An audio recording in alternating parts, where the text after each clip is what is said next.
विरोध में चले सत्याग्रह से प्रारंभ किया था और देश के अंदर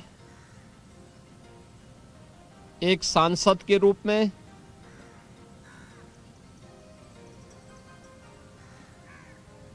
विदेश मंत्री के रूप में,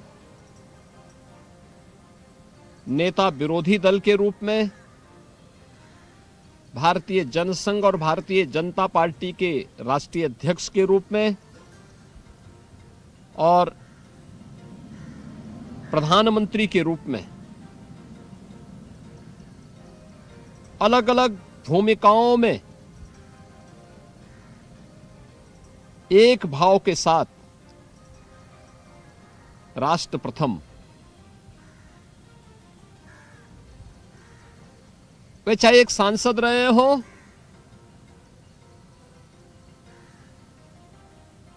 या फिर प्रधानमंत्री, वे नेता विरोधी दल हो या नेता सदन,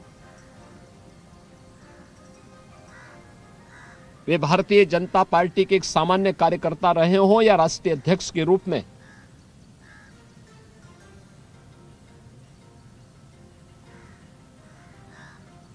एक सामान्य जनप्रतिनिधि रहे हो या भारत के विदेश मंत्री के रूप में,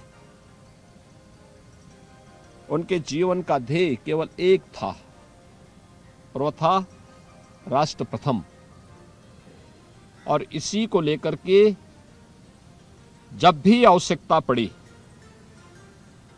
उन्होंने दल से ऊपर देश को महत्व दिया। जब कांग्रेस ने देश में इमरजेंसी थोपी थी, भारतीय जनसंघ को उन्होंने भारतीय जनता यानी उस जनता पार्टी में विलय करते हुए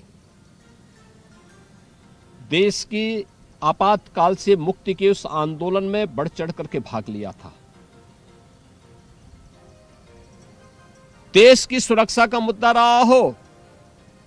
1965 का युद्ध हो, उससे पहले 1962 का युद्ध हो रहा हो, 1971 का युद्ध रहा हो, इन सब में उन्होंने कभी भी सरकार को कटघरे में खड़ा करने की बजाय सरकार के साथ एक जिम्मेदार सांसद के रूप में खड़े होकर के राष्ट्र की सुरक्षा को मजबूती प्रदान करने में अपना योगदान दिया। भारत की राजनीति में अस्थिरता के दौर को रोकने और राजनीतिक स्थिरता के माध्यम से सुशासन के लक्ष्यों को प्राप्त करने के लिए कैसे कदम उठाए जा सकते हैं, राजनीतिक समन्वय के माध्यम से जिस राष्ट्रीय जनतांत्रिक गठबंधन का निर्माण श्री अटल जी ने 1996 और 1998 में प्रारंभ किया था, वह आज भी भारत की राजनीति का प्रासंगिक बना हुआ है। और आज भी इतने लंबे समय से एनडीए अपने भारतीय जनता पार्टी के नेतृत्व में अपने सहयोगियों के साथ मिलकर के निरंतर देश के अंदर, राज्यों के अंदर विभिन्न सरकारों का संचालन करते हुए सुशासन के लक्ष्यों को प्राप्त कर रहा है। अटल जी जितने ही सहज और सरल थे, उतने ही अपने इरादों के अटल भी थे। कारगिल संघर्ष के दौरान दुनिया ने अटल जी के उस दृढ़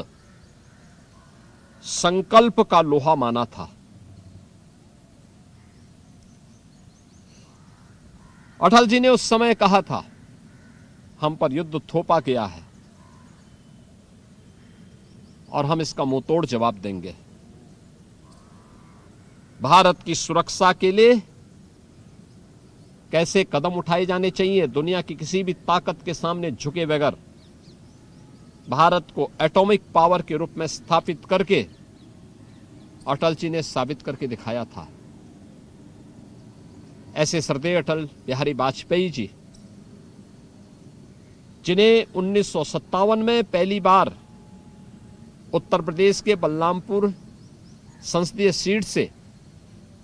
देश की संसद के लिए चुने जाने का अवसर प्राप्त हुआ और जिन्होंने 5 बार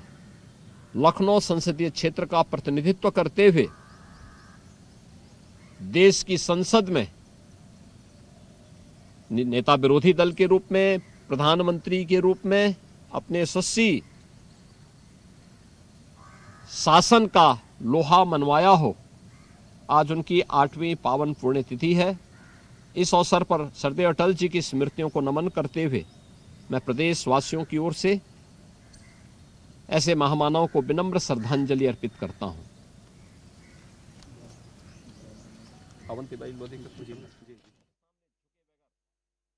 योगी आदित्यनाथ को सुन रहे थे। आपको बता दें कि आज जो है अटल बिहारी वाजपेयी की 8वीं पुण्यतिथि है और